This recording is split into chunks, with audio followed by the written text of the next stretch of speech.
사람들은 위기를 무서워합니다.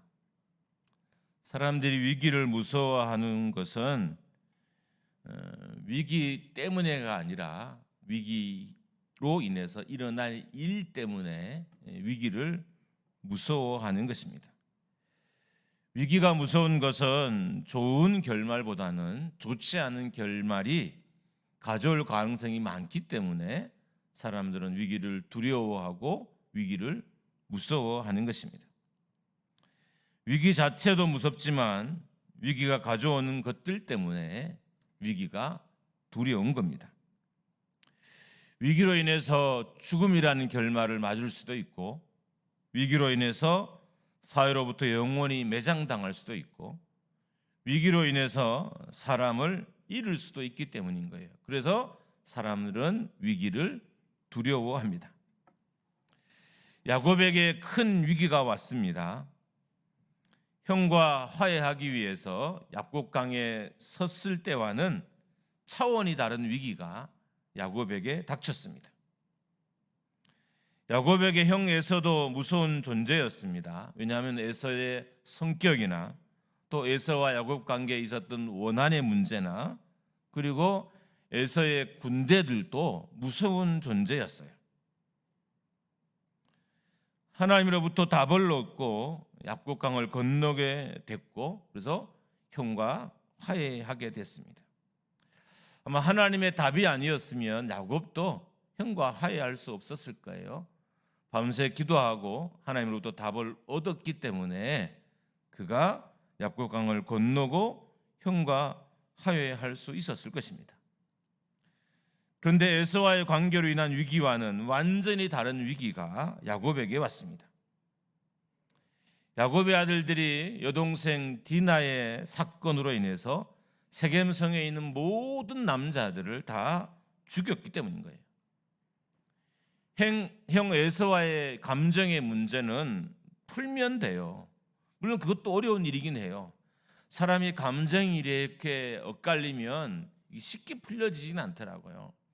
감정을 푸는 것도 되게 어려운 일이지만 세겜성에 일어난 일은 목숨과 결부된 일인 거예요.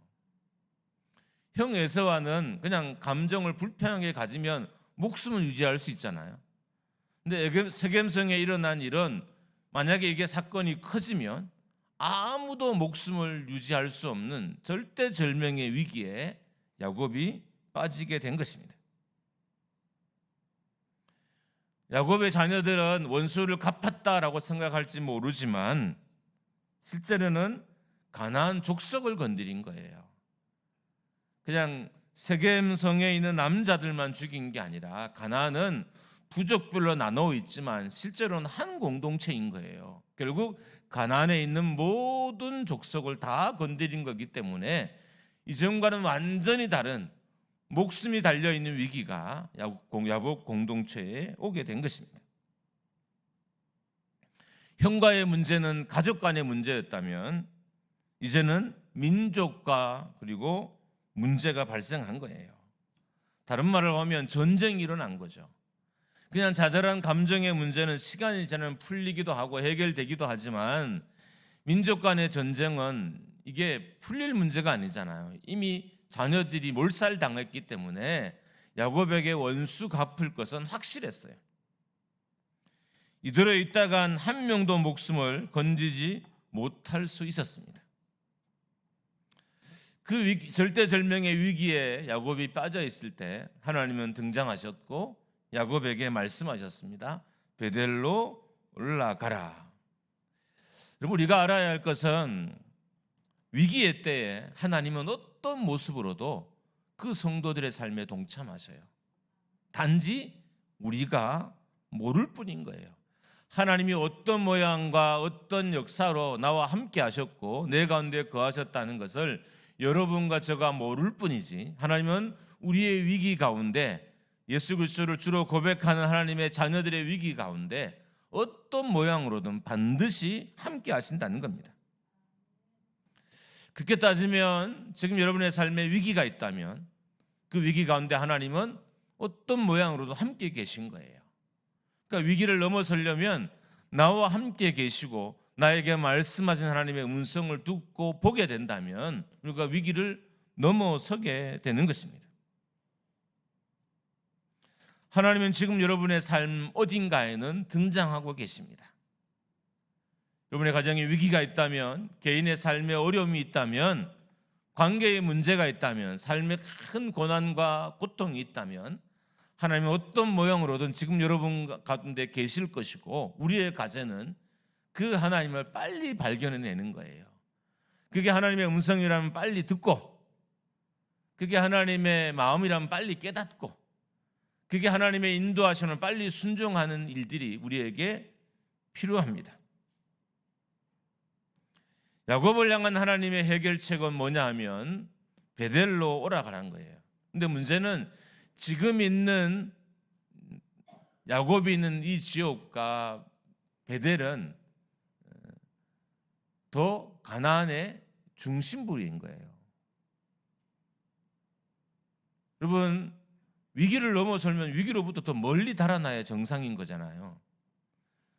그러니까 외삼촌 라반의 집으로 가는 것이 그래도 가장 위기로부터 벗어나는 최선의 길이었을 거예요. 그런데 하나님은 그렇게 하지 아니하시고 오히려 위기의 중심부로 야곱에게 가라고 명령하셨어요. 그러니까 베델은 가나안의 더 훨씬 중심부예요. 더 높은 곳이고, 그래서 그곳으로 가라라고 명령하셨습니다. 야곱이 세겜 생에서 떠난다면 베델이 아니라 외삼촌의 집으로 가는 것이 정상입니다.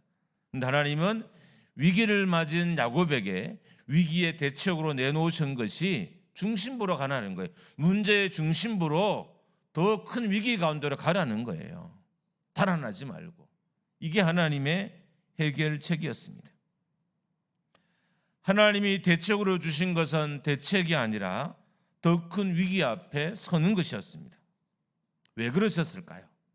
왜 하나님의 야곱을 피하게 하지 아니하시고 더 큰 위기 가운데로 그를 끌고 가셨을까요? 그래야 야곱의 인생이 정리되기 때문입니다. 하나님은 야곱에게 나타나셔서 베델로 올라가서 거기서 하나님께 제단을 쌓으라고 명령하셨습니다. 창세기 35장 1절입니다. 우리 한번 같이 읽습니다. 시작. 하나님이 야곱에게 이르시되 일어나 베델로 올라가서 거기 거하며 네가 내 형 에서의 낯을 피하여 도망하던 때에 네게 나타났던 하나님께 거기서 단을 쌓으라 하신지라. 하나님은 왜 위기에 처한 야곱을 상대적으로 안전한 외삼촌의 집이나 형 에서의 집으로 가라고 하지 않았을까요? 그래도 안전한 것은 방금 화해한 형의 집일 것이거나 아니면 그래도 혈육인 외삼촌의 집이 야곱에게 있어서는 훨씬 안전한 곳이었을 거예요. 근데 하나님은 그곳으로 가지 않고 오히려 가나안의 중심부인 베델로 향해서 올라가라, 그곳에서 제단을 쌓으라라고 명령하셨을까요? 자, 여러분과 저는 이 말을 들으면 잘 이해가 안 될 거예요. 왜 베델로 올라가서 제단을 쌓으라고 했지? 그런데 야곱은 아마 이 하나님의 명령을 듣고서 그 명령의 의미가 무엇인지를 정확하게 깨달은 것으로 보여요. 왜냐하면 자기와 하나님과의 언약, 곧 약속이었기 때문이에요. 자기가 베델로 올라가 다시 그곳에 단을 쌓고 그것이 하나님의 집 되게 하겠다고 하나님과 언약을 맺은 장소가, 약속의 장소가 베델이기 때문인 것입니다. 야곱은 하나님의 명령을 듣고 그것이 무엇을 의미하는지 알았습니다. 그래서 2절처럼 하게 된 거예요. 야곱은 야비하고 속이는 자이고 뺏는 자였지만 그래도 자신을 향한 하나님의 메시지는 읽을 수 있었어요. 우리가 야곱을 좀 무시하잖아요. 근데 여러분 오늘 야곱의 삶을 보세요. 우리보다 훨씬 나아요. 최소한 야곱은 자기 삶으로 임하는 하나님의 메시지가 뭔지를 읽을 수 있는 사람이었어요. 우리는 나를 향한 하나님의 메시지만 읽어도 위기를 벗어날 수 있어요. 어려움을 금방 벗어나요. 우리가 오랫동안 예수를 믿었지만 나를 향한 하나님의 메시지를 못 읽는 거예요. 자, 오늘도 이 예배 중에 하나님 분명히 여러분의 삶을 향한 메시지를 선포하실 거예요. 우리는 어떻게 해야 될까요? 이 선포된 말씀 중에 나를 향한 메시지를 내가 깨닫고 알아차리는 일이 필요하게 된 것입니다. 나를 향한 하나님의 메시지만 읽어도 살아날 수 있고 회복될 수 있습니다. 창세기 35장 2절입니다. 같이 읽습니다. 야곱이 이에 자기 집안 사람과 자기와 함께한 모든 자에게 이르되 너희 중에 있는 이방 신상을 버리고 자신을 정결하게 하고 너희들의 의복을 바꾸어 입으라. 하나님의 명령을 깨달은 야곱은 순식간에 이제는 자기가 무엇을 해야 되는지도 알았어요. 위기 가운데 말씀하신 하나님의 음성도 들을 수 있었고요. 그 하나님의 음성이 뜻하는 바가 무엇인지 야곱은 알 수도 있었고요. 알았고요. 더 나아가서 이제는 자기가 그 말씀 앞에서 하나님의 명령 앞에서 어떻게 해야 하는지도 알았던 것입니다. 이방 신상을 버리고 자신을 정결케 하고 의복을 바꿔 있는 거예요. 이방 신상을 버린다는 것은 이방신, 낯선 신을 버리라는 거예요. 여러분, 이방신을 의미해 낯선 신이라는 의미도 있어요. 그러니까 야곱이 어쩔 수 없이 이방에서 친하게 된 신들, 야곱의 아내가 드라빔도 이렇게 훔쳐도 왔잖아요. 그러니까 이방의 신들이 야곱 가정에도 있었어요. 그런데 이 신들은 낯선 신인 거예요. 하나님은 낯설지 않는, 만난 적이 있잖아요. 하나님에게 나타나서 말씀도 하셨잖아요. 그런데 사람은 어리석게도 이런 하나님은 버리고 친숙한 하나님은 버리고 낯선 신을 자꾸 찾아다닌 거예요. 야곱의 삶이 그랬던 거예요. 그래서 자기는 이제 자기에게 낯선 신을 버리겠다라고 각오를 하는 거예요. 그래서 모든 이방 신성을 다 버리게 하고 자신을 정결케 하고 의복을 바꾸어 입었습니다. 야곱의 가족들은 이방 신과 관련된 모든 것을 야곱에게 가지고 왔어요. 그리고 그것을 세겜 근처 상수리 나무 아래에 다 묻었습니다. 뭘 의미할까요? 결별을 의미하는 거예요. 이제 우리 가정은 이 낯선 신과는 그 어떤 접촉도 하지 않을 것이라고 결별을 선언하고 그 우상과 관련된 모든 것들을 땅에 묻어 버렸던 것입니다. 야곱은 안 거예요. 왜 자기의 인생에 위기가 왔는지. 그러니까 자기의 위기는 하나님이 아닌 다른 것들을 믿고 의지했기 때문에 왔다는 것을 알은 거예요. 그래서 하나님 외에 다른 것들의 대표적인 것인 이방 신과 관련된 모든 것들을 다 가져오게 하고 그것을 땅에 파묻음으로 말미암아 결별을 선언하게 된 것입니다. 야곱이 살 길은 하나님을 다시 기억하고 하나님을 온전히 섬기는 자리로 나오는 것이었습니다. 그래서 이방신을 버리고 자신을 정결케 하고 의복을 바꿔 입었던 것입니다. 야곱은 자신과 자신의 공동체를 향한 하나님의 마음을 알았어요. 그러니까 준비된 자로 다시 언약을 갱신할 수 있는 자가 되어서 다시 야곱으로 돌아가라는 거예요. 지금까지 야곱은 다시 하나님과의 언약의 자리에 서기에는 너무 야비한 사람이었어요. 긴 시간 동안 외삼촌의 집에 있었지만 아직 여전히 옛 모습이 버려지지 않는 자신을 발견했어요. 그러니까 이것과는 자기가 이런 모습은 베델로 올라갈 수 없다는 것을 알고 자신과 자신의 공동체를 정결케 하고 난 후에 베델로 올라가게 됩니다. 창세기 35장 3절입니다. 같이 읽습니다. 우리가 일어나 베델로 올라가자 내 환난 날에 내게 응답하시며 내가 가는 길에서 나와 함께 하신 하나님께 내가 거기서 제단을 쌓으려 하노라 하매. 야곱은 왜 하나님께서 자신을 베델로 올라가라고 하시는지를 알았습니다. 그리고 지금 자신 앞에 있는 위기도 베델로 올라가면 해결된다는 것도 알았습니다. 베델은 지금 있는 것보다 위치적으로 더 위험한 곳이었지만 그래도 그곳을 향해 가기로 결정을 내렸던 것입니다.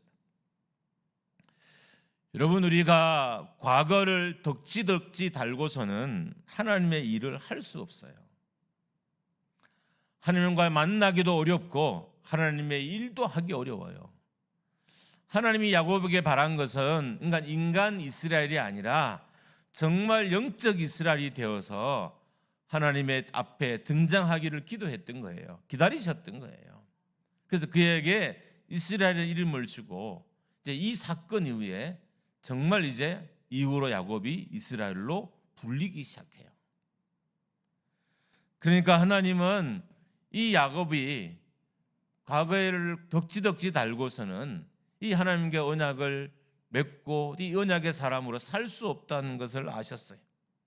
그래서 오히려 그를 더 위기 가운데 몰아내셨고 야곱 자신도 자신의 과거의 삶으로는 다시 하나님을 온전히 섬기는 자리에 돌아갈 수 없음을 알았어요. 그 언약을 지킬 수 없음도 알았어요. 그래서 모든 이방 신상을 다 묻어버리고 베델로 올라가게 되었던 것입니다. 약복강의 기도로도 야곱의 과거는 버려지지 않았습니다.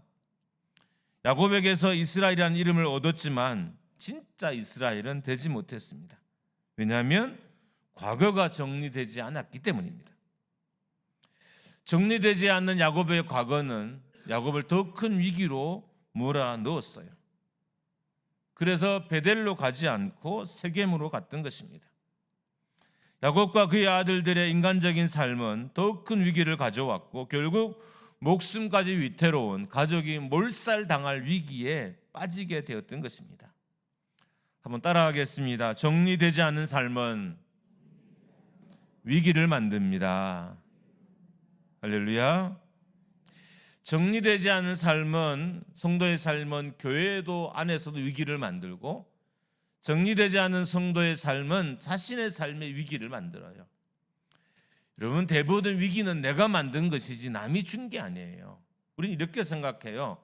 남이 아니면 회사가 아니면 교회가 나에게 위기를 줬다. 그렇지 않습니다. 우리의 위기는 남이 나에게 준 것이 아니라 대부분 내가 만든 거예요. 나의 정리되지 않는 삶이 위기를 만들었던 거죠. 정리되지 않는 삶은 위기를 만듭니다. 축복의 세계를 열어가는 것이 아니라 오히려 위기의 문을 정리되지 않은 삶이 만듭니다. 야곱은 자신의 삶의 위기를 만든 것을 모아서 땅에다 파묻어 버렸습니다. 창세기 35장 11절 말씀입니다. 같이 한번 읽습니다. 시작.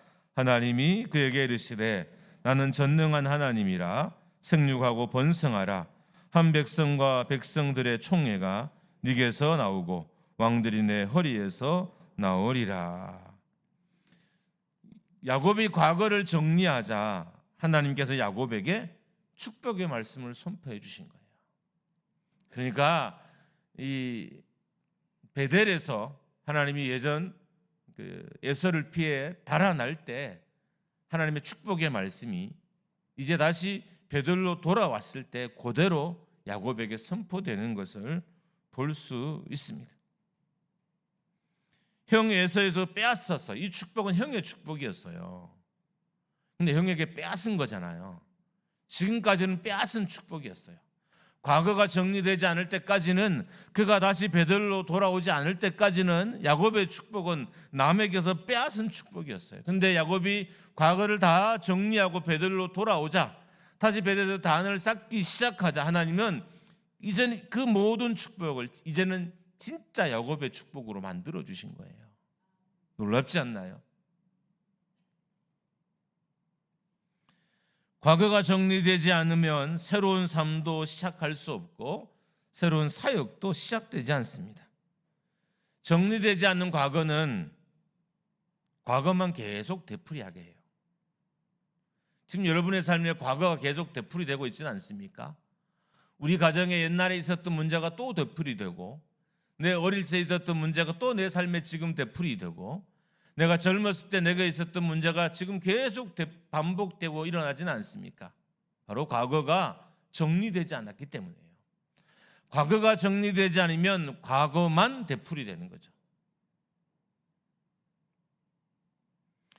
야곱이 과거를 정리하자 그의 인생에 과거가 되풀이되지 않고 진짜 축복이 시작되었어요. 놀라운 일입니다. 하나님은 야곱에게 야곱이 상상할 수 없는 축복들을 약속해 주셨어요. 야곱은 과거를 극복하지 못함으로 이 축복을 누리지를 못했어요. 평에게 뺏은 축복이었기 때문입니다. 여러분, 목회를 시작했지만 과거를 극복하지 못해서 새로운 삶이 시작되는 것이 아니라 과거가 반복되는 목회자들도 많습니다. 신앙생활을 시작했는데 과거를 버리지 못해서 하나님의 자녀로 사는 것이 아니라 과거로 사는 성도들도 많이 있습니다. 우리가 아직 우리의 과거가 반복된다는 것은 과거를 버리지 못했다는 뜻이에요. 그래서 과거를 버리는 의식이 필요합니다. 세레머니가 필요해요. 여러분, 저는 오늘 말씀을 준비하면서 새로운 시작에 대한 기대감으로 말씀을 준비했어요. 근데 새로운 시작은 정리되어야 시작되는 거예요. 내게 이제 안 좋은 감정들과 기억들과 상처들을 정리해야 새로운 시작을 할 수 있어요. 여러분, 결혼을 한다고 새로운 시작이 될까요? 직장을 다시 간다고, 다시 학교를 진학한다고 새로운 시작이 될까요? 아니요. 과거가 정리되지 않으면 계속 과거만 되풀이될 뿐인 거예요.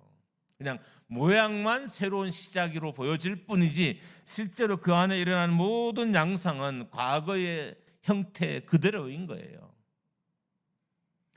내가 어렸을 때 겪던 나의 과거가 사춘기 또 20대 그대로 나타나고, 직장생활에도 그대로 반복이 되고, 결혼 후 가정에도 그대로 반복되고, 신앙생활에도 그대로 반복되는 것은 과거를 버리지 않았기 때문입니다. 야곱이 모든 신상을 땅에 묻고 하나님의 언약의 땅인 베델로 올라가자 새로운 삶이 시작되었습니다. 여러분에게 묻고 싶습니다. 여러분의 과거는 정리되셨습니까? 여러분의 과거를 땅에 다 파묻으셨습니까? 혹 아직도 과거의 성품에, 과거의 삶에 종노릇하고 계시지는 않습니까? 여러분, 밭을 정리하지 않으면 씨앗을 뿌릴 수 없고 결과적으로 열매 맺을 수 없어요. 어제 저희 목장에서 아마 이제 밭에 밭일을 하신 것 같아요. 고를 정말 잘 탄 이 밭의 풍경을 찍어서 저희 단톡방에 이렇게 올려놓으셨더라고요. 그렇게 밭고랑이 정리되지 않으면 여러분, 씨앗을 심어도 아무런 효력이 없어요. 여러분, 논을 우리가 가끔 도두어서 논에 나무를 심는 사람이 있어요. 신기하게 수분이 있으니까 1년, 2년 차는 나무가 잘 자라는데 보통 3년, 4년 되면 나무가 다 죽어요. 왜요? 논에 나무를 심었기 때문이에요. 논에는 벼를 심어야 되는데 논에 나무를 심었어요. 논의 토양을 다 바꾸지 않고 객토를 해서 마사토를 해서 그냥 물이 잘 빠지는 땅으로 바꾸지 않은 채 그냥 두둑만 덮어서 나무를 심었기 때문에 첫해, 두해에는 나무가 잘 자란 것 같지만 셋째, 넷째 되니까 나무가 다 말라 다 죽게 되는 일이 일어나게 된 것입니다. 이스라엘 백성들이 그들의 과거를 땅에 묻고 그 마음과 삶을 하나님을 향하기 시작하자 야곱의 공동체에는 기적이 일어났어요. 물을 거 아니에요. 과거를 정리하면 나에게 어떤 일이 일어납니까? 내가 목사님의 말씀을 듣고 과거를 정리하면 목사님, 내 삶에 그럼 어떤 일이 일어나요? 라고 물을 수 있겠죠. 창세기 35장 5절입니다. 같이 읽습니다. 시작. 그들이 떠났으나 하나님이 그 사면 고을들로 크게 두려워하게 하셨으므로 야곱의 아들들을 추격하는 자가 없었더라. 과거를 정리한 야곱의 삶에 그 누구도 야곱을 추격하지 못하도록 하나님이 그의 대적에, 야곱의 대적에게 두려움을 주셨어요. 놀랍지 않습니까? 야곱이 과거를 정리하고 하나님께 베델에 올라가자 하나님은 그의 대적들을 다 물리쳐 주셨어요. 두려움을 주셔서 전쟁이라는 말도 꺼내지 못하게 만들어 주셨던 겁니다. 정리되지 않는 과거를 정리해야 합니다. 정리되지 않는 과거의 감정들을 정리해야 됩니다. 여러분, 지금까지 살다 보면 정리되지 않는 감정이 많을 거예요. 부부 사이에도, 성도 사이에도, 뭐 저와도 그럴 수도 있으시고요. 직장의 동료들과도, 친구들과도 정리되지 않는 감정이 분명히 많이 있어요. 과거를 정리한다는 건 정리되지 않는 감정을 정리한다는 의미입니다. 정리되지 않는 과거의 상처도 정리돼야 됩니다. 상처가 정리되지 않으면 그 상처는 계속 덧나고 덧나서 결국은 더 큰 상처가 됩니다. 정리되지 않은 과거의 불신앙의 흔적들도 땅에 묻어야 됩니다. 여러분, 우리가 직분을 받고 신앙으로 살기를 맹세하고 다짐은 했지만 여러분, 불신앙으로 산 흔적들이 얼마나 많아요. 오늘 그 불신앙의 흔적도 우리가 땅에 다 묻어야 됩니다. 정리되지 않은 과거의 관계들도 정리해야 됩니다. 여러분, 정말 만나도 필요 없는 사람, 만날 필요가 없는 사람이 있어요. 그런 마음으로 세상을 살면 안 되지만 내 영혼과 교회와 나를 위해서, 우리 가정을 위해서 만나면 안 되는 사람이 꼭 있어요. 만나지 마십시오. 관계도 정리해야 합니다. 정리되지 않은 과거의 범죄들도 정리해야 됩니다. 여러분, 우리가 지은 죄가 많잖아요. 우리가 지은 죄가 얼마나 많으면 남들은 교회 오지도 않는데 우린 교회도 오고 맨날 교회 와서 죄 지었다고 회개할까요? 그 때문에 온 건 아니지만 어떻든 정리되어야 되는 과거의 범죄들도 분명히 있을 거예요. 이게 정리되지 않으면 그 범죄는 내 삶에서 또 반복이 돼요. 정리되지 않은 감정은 반복이 되고요. 정리되지 않은 상처도 반복이 되고요. 정리되지 않는 불신앙도 계속 반복이 되고요. 정리되지 않은 관계도 또 반복이 돼요. 그래서 사람은 바뀌었는데 똑같은 관계를 그와 그 사람과 하고 있게 되는 거예요. 정리되지 않은 범죄도 또 반복이 됩니다. 어떤 성도들은 신앙을 정리하면 자신이 새롭게 시작할 수 있다고 믿는 이들도 있습니다. 그래서 신앙을 정리합니다. 신앙은 정리의 대상이 아니에요. 잘못 판단한 거죠. 여러분, 우리가 교회를 떠난다고 우리의 잘못된 삶이 정리되지 않습니다. 내가 믿음에서 멀어져 간다고 교회에 대해서 무관심해진다고 해서 내 믿음이 정리되는 건 아닙니다. 우리가 정리할 것은 교회가 아니라 세상이에요. 교회 안에 있는 세상, 내 안에 있는 세상, 내 안에 있는 과거, 잘못된 삶과 행적들, 불신앙들, 이것이 정리돼야 새롭게 시작할 수 있습니다. 우리의 삶에 새 길이 열리지 않는 것은 과거가 정리되지 않아서입니다. 여러분, 정말 저는 새 길을 기대하고 요즘 살아요. 하나님, 나에게 새로운 길을 주십시오. 그러면 어떻게 제가 새 길을 맞이할까요? 제가 과거를 정리해야 그 새로운 길을 제가 맞이할 수 있게 됩니다. 이때 야곱의 나이가 대략 얼마일까요? 한 100세 정도로 추정합니다. 아브라함은 100세의 아들을 낳고 새로운 삶을 시작했고요. 야곱은 100세의 베델에서 다시 시작하게 됩니다. 여러분, 나이가 들었다고 새로운 출발을 하지 못한 게 아니에요. 과거를 묻으면 누구든지 20대든 50대든 80대든 새 출발을, 새 역사의 주인공이 될 수 있다는 것입니다. 여러분과 제가 겪고 있는 삶의 위기나 삶의 절망들은 과거를 우리가 정리하지 않아서, 과거를 묻지 않아서 우리가 경험하게 되는 것입니다. 저는 우리가 찬양을 하고 기도하면서 우리의 과거가 묻혀지기를 기대합니다. 그렇게 되기를 주님의 이름으로 축원합니다. 과거 묻으면 여러분 새 출발할 수 있어요. 우리 교회도 새 출발을 했죠. 그러나 더 나은 출발이죠. 더 좋은 출발들, 더 위대한 출발을 할 수 있어요. 과거가 정리되면 정리될수록 더 위대한 출발을 할 수 있는 거예요. 야곱이 과거를 묻고 다시 시작하자 하나님은 에서에게서 뺏은 축복을 이제 완전히 야곱의 것이 되게 하십니다.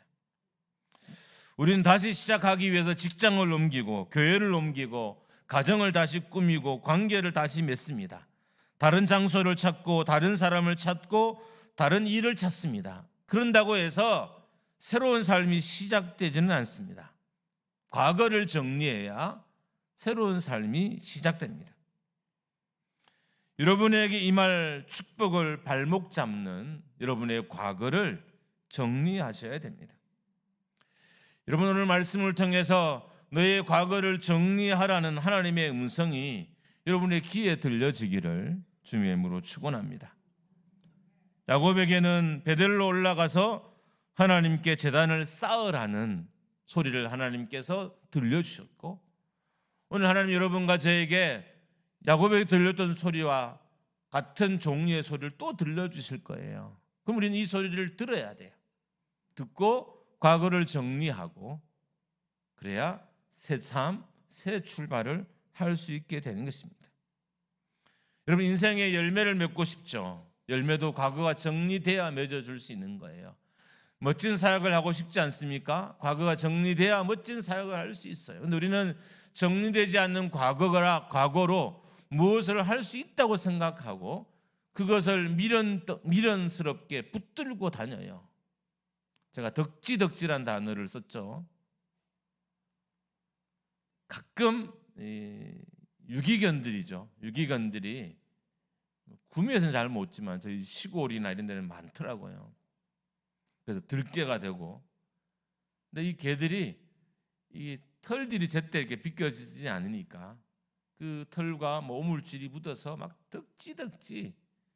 그래서 실제로 개는 요만한데 그것이 덕지덕 달려서 이렇게 큰 개처럼 보이게 돌아다니는 개들이 있어요.